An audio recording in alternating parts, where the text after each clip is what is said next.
Punta tayo sa banda ng swimming pool. It's located at the 5th floor. Yan ang view. Nag-stairs kami para exercise, diba? Yan. Maganda to. Mahilig sila sa mga wood carvings. Yan. So nice. Kagabi, pumunta kami dito. Kaso, yan. This is the view. Pero according to the receptionist, it will open at 10 o'clock in the morning, I think, until 10 p.m. Yan. Ng aking sister. Busy sa phone, pero that's the outside view. Yan. Close pa. Galing kami dyan kagabi, pero dim. Siyempre, gabi kami nagpunta. And then, I have to retake to make another video.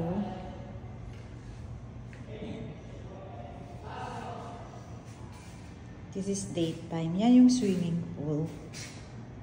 Yan.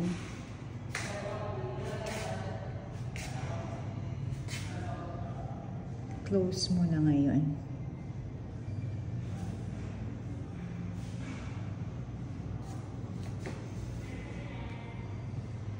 Okay, bye-bye. Thanks for watching. Dito sa first floor naman ng hotel, merong acoustic at saka mini bar din.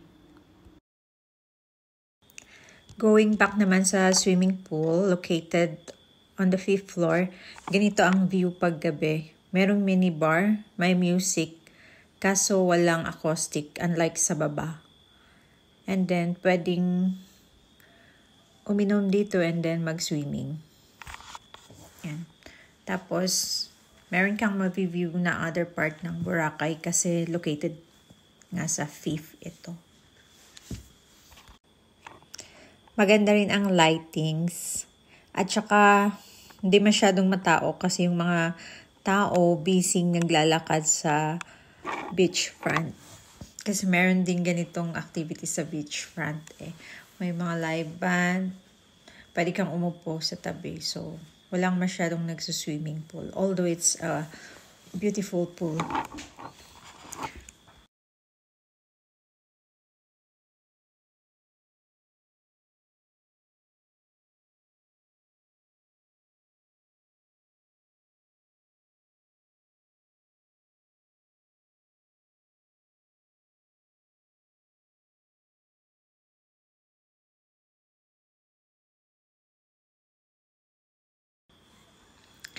To, bakante talaga ang swimming pool area. Doon dapat maraming tao. Parang may area na may mga roofing. Kung marami sanang nag-swimming doon. Kaso wala talaga.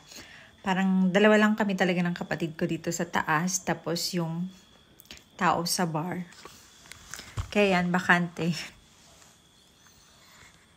Maaga pa. Pati nung umaga, wala ding tao.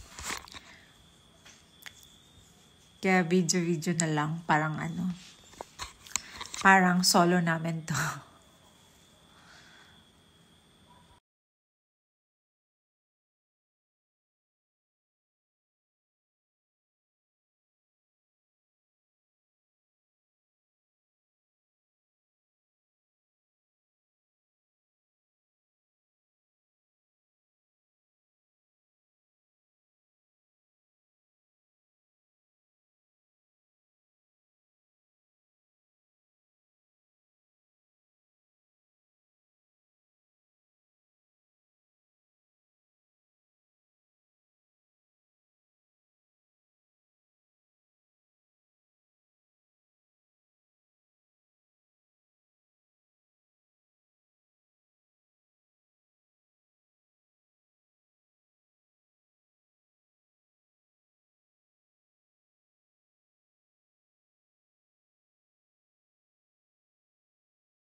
Siyempre, yung mga nandyan, kalat namin yan. Hindi pa maayos yan. Be natural, ganyan talaga, walang perfect. Yan ang bed namin. Good for two. Maganda dito sa loob. Yun.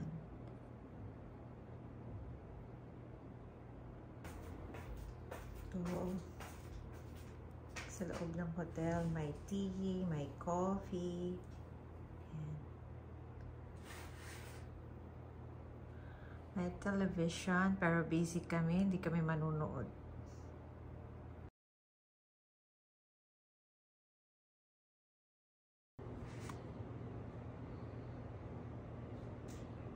Ito ang room namin, makalat. Kinalat namin.